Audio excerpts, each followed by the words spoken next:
吧，故事吧。ဒီနေ့ဗီဒီယိုမှာတော့ကျွန်တော်ကတမိုင်းတစ်လျှောက်မှာအထူးဆန်းဆုံးနဲ့အကြောင်းမဲ့ဖွယ်အကောင်းဆုံးဖြစ်ရဆိုကြီးတစ်ခုအကြောင်းတင်ဆက်ပေးသွားမှာဖြစ်ပါတယ်။အဲ့ဒါတော့လူပေါင်း400ကျော်အကြောင်းပြချက်မရှိဘဲနဲ့လမ်းမပေါ်မှာရပ်ပေါင်းများစွာမနာတမ်းကခုန်နေတည်ဆုံးခဲ့ရတဲ့1918ခုနှစ်မရဏအကလို့ခေါ်တဲ့ဖြစ်ရမှန်ကြီးအကြောင်းပဲဖြစ်ပါသူတို့တွေဘာကြောင့်ဒီလိုဖြစ်ခဲ့ရလဲဒါဟာကျိန်စာလားယောဂဆိုလားဆိုတော့ကျွန်တော်နဲ့အတူအဆုံးထိဆက်လက်ကြည့်ရှုလိုက်ကြရအောင်ဗျအဖြစ်ပြက်ကဒီလိုဗျ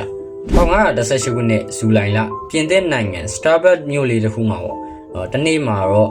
ဖရာရှိုဗီယာလို့ခေါ်တဲ့အမျိုးသမီးတယောက်လမ်းမပေါ်ထွက်ပြီးတော့ရုတ်တရက်စကားခဲ့ရအဲ့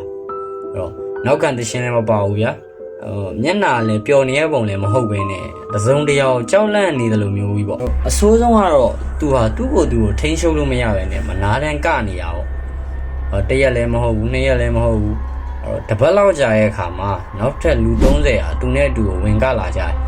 တလားလောက်ကြာတဲ့အခါမှာဆိုရင်တော့ကျွန်တော်ကားခုံနေတဲ့လူအုပ်ကြီးက400ကျော်ထိကိုပြစ်လာခဲ့ပါသူတို့ရဲ့ခြေထောက်တွေကတွေးတွေထွက်အယိုးတွေကျိုးနေပေမဲ့လည်းကားခုံတော့လုံးဝရက်လို့မရခဲ့ပါဘူး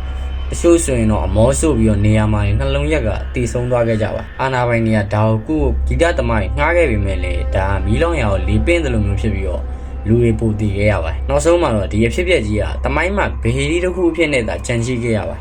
တယ်ပညာရှင်တွေကတော့ hysteria လို့ခေါ်တဲ့စိတ်ဖိစီးမှုကြောင့်ဖြစ်တဲ့စိတ်ကြယောဂလို့ယူဆခဲ့ကြပေမဲ့လည်းတကယ်တမ်းဘာကြောင့်လဲဆိုတော့ဘယ်သူမှအတိအကျမသိကြပါဘူးကဲမိတ်ဆွေတို့ဒီအဖြစ်ပြက်ပေါ်ဘယ်လိုမြင်ကြလဲcomment မှာရေးပေးသွားကြပါဦးเนาะဒီလိုဗီဒီယိုမျိုးတွေကိုကြိုက်နေတတ်တယ်ဆိုရင်เนาะ like and follow လေးလုပ်ထားဖို့မမေ့နဲ့เนาะကျွန်တော်ကိုဇက်ပါ